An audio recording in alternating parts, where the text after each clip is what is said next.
All right, let's jump into another deep dive. Today, we're going to be looking at something that's been kind of popping up on my radar. Oh, yeah? Yeah, and it's about this whole thing about people from Europe and the U.S., deciding to move to the Gulf countries to live and work.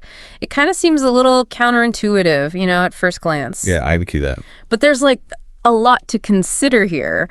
So we've got two things we're looking at today. One is a little blurb from a media company. They're really focused on positive news. And then we've got this article that really digs into the reasons why the Gulf is becoming so appealing these days. Right. And it is interesting, to see that kind of contrast, right? Sure. Where you have one source that's talking about this, specific type of information they want to put out there. Mm-hmm. And then another that's a real world example of that, how information can really affect things. Yeah. Big global trends, exactly. Individual decisions. Right down to, should I move to the Gulf? Is that a good choice for me?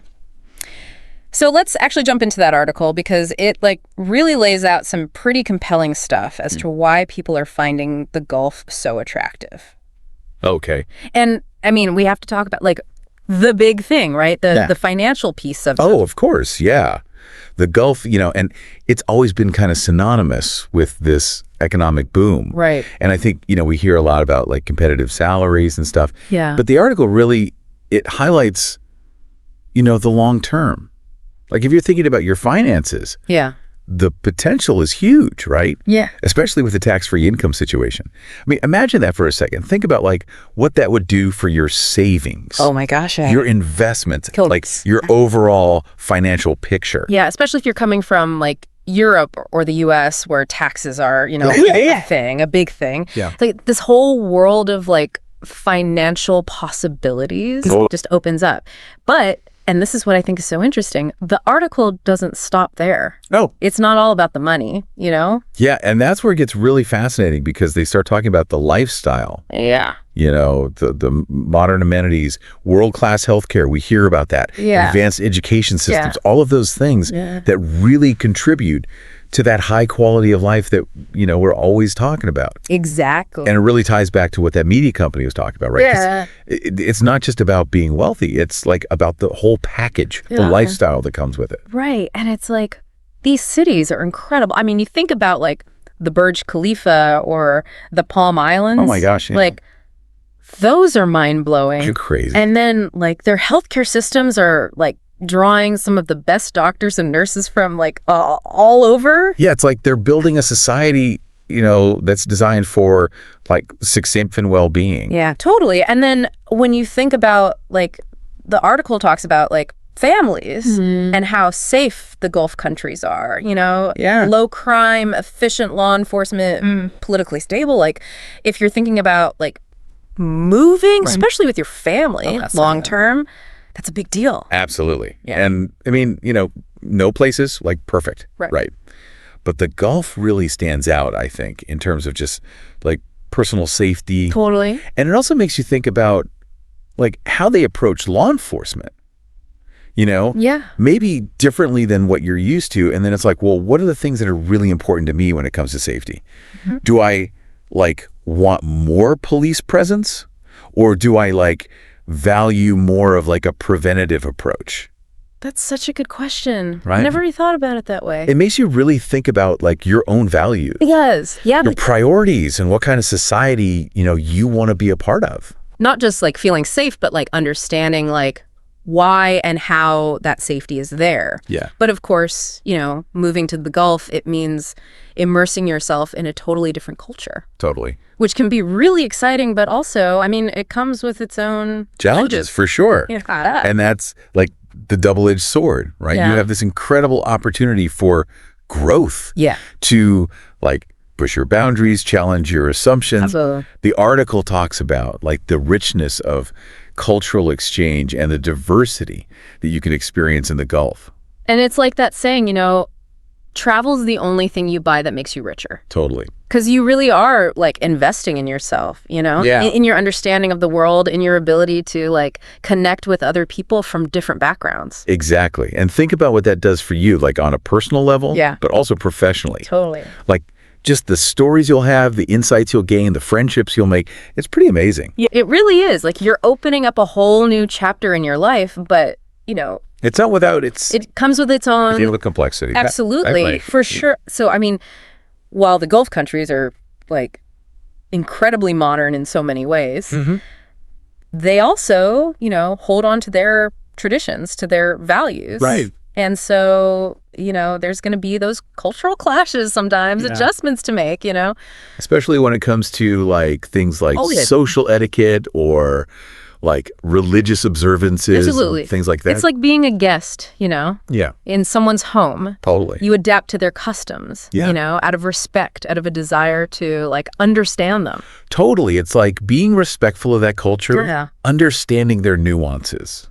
Absolutely. It's not just like going in there and like expecting everyone to like conform to you. Right. It's like you're going into their space. Yeah. So finding that balance. Wow. Yeah, and that process. Like embracing the new, but also... It can lead to like some really profound personal growth. Totally. You start to question your own assumptions. Yeah. The things that you take for granted. Yeah. You start to see the world through a different lens.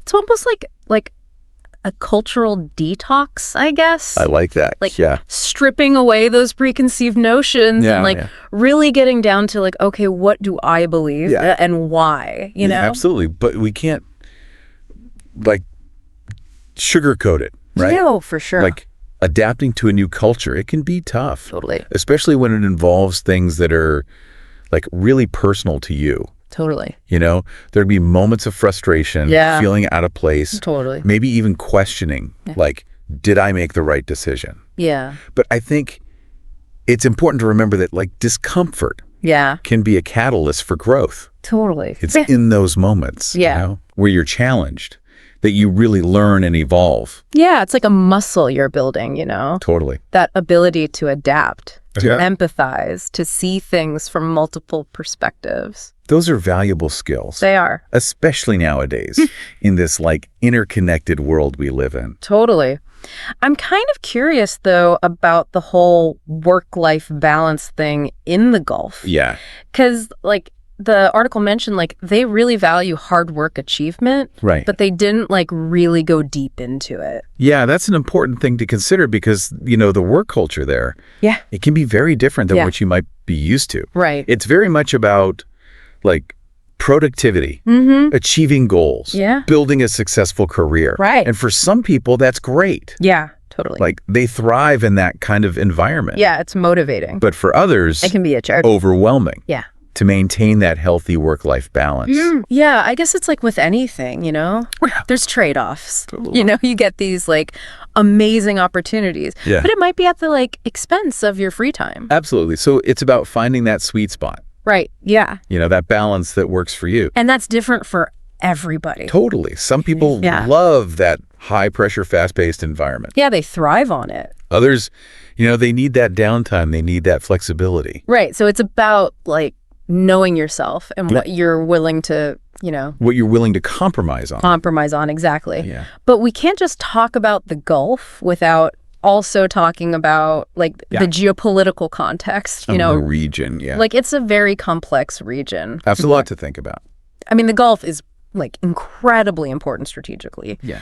And it comes with, like, a whole set of complexities, right? You have regional alliances, potential conflicts. The relationship with the West, all these things that, like, on a day-to-day basis, they can have an impact Absolutely. in ways that you might not even, like, be fully aware of. It's like this, like, undercurrent that's always there. Like you're always aware of those bigger forces at play. Right. And I think that just adds like another layer to the decision-making process. I mean, it's not something to like take lightly. Right. Right. But for some people, that like element of challenge, of being in a place where like where history's unfolding. The history's unfolding, in front of you. That's part of the appeal. Yeah, totally. They want to be in the heart of it. Yeah, it's like living in like a real life geopolitical thriller. Absolutely. You know, there's so much happening. So much happening. The stakes are high and you're right there in the thick of it.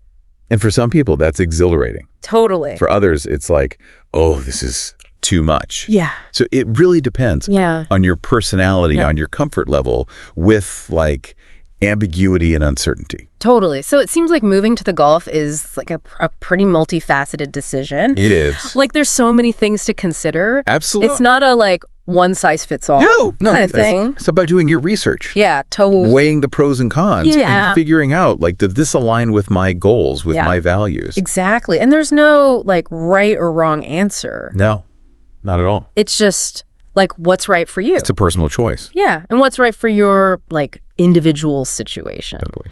So I'd love to hear from you, what are your initial thoughts about all of this? What's standing out to you? Yeah. What resonates with you? What are your priorities, your aspirations? I mean, we've covered a lot here from, the financial stuff to cultural complexity. To the geopolitics. Yeah. So just take a moment, think about it, let it simmer. Yeah. And we'll be back in a jiffy.